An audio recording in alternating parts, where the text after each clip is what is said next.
Desktop computer তুলনামূলকভাবে কম দাম, ল্যাপটপের দাম ডেস্কটপের থেকে বেশি।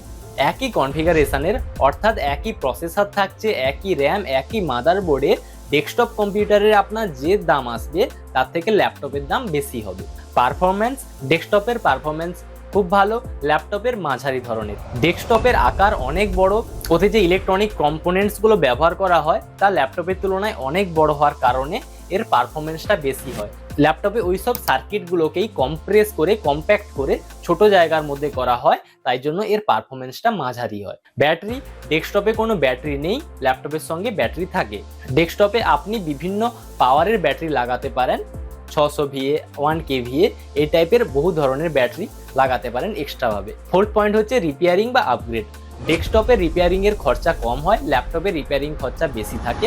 ডেস্কটপ রিপেয়ার করার জন্য শুধু 2টো স্ক্রু খুললেই যথেষ্ট, কিন্তু ল্যাপটপে মিনিমাম আপনাকে 15 থেকে 16টা স্ক্রু খুলতে হয় এবং এর জন্য প্রফেশনাল টেকনিশিয়ানের হেল্প অবশ্যই দরকার পড়ে। এবার আসি আপগ্রেডে।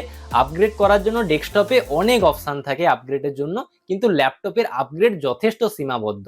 আপনি সহজেই ল্যাপটপের র্যাম বা প্রসেসরকে আপগ্রেড করতে পারবেন না, যেমনটা আপনি ডেস্কটপ কম্পিউটারে পারবেন। বহনযোগ্যতা, অবশ্যই বহনযোগ্যতার দিক দিয়ে ল্যাপটপ অনেক এগিয়ে। ল্যাপটপকে সহজে আপনারা এক জায়গা থেকে অন্য জায়গায় ক্যারি করতে পারবেন। ডেস্কটপকে ক্যারি করাটা একটু কঠিন হয়ে যায়, কেননা এর আকারটা বড় থাকে। কুলিং সিস্টেম, যেমনটা প্রথমেই বললাম, ডেস্কটপের আকার অনেক বড় থাকার জন্য এখানে অনেকগুলি এক্সটার্নাল ফ্যানও লাগানো যায়, তাই এর কুলিং সিস্টেমটা মাচ বেটার।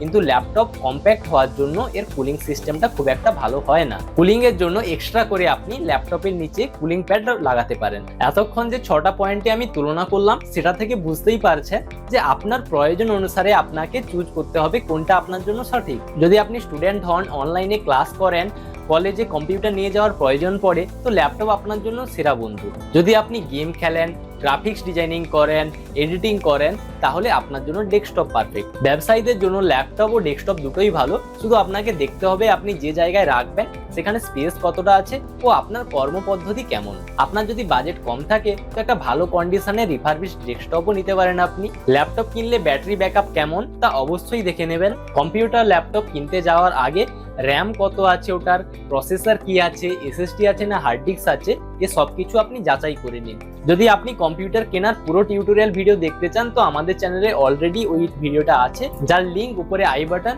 এবং নিচে ডেসক্রিপশনে আমি দিয়ে দিচ্ছি, এই ভিডিওটা দেখার পরে দেখতে পারেন।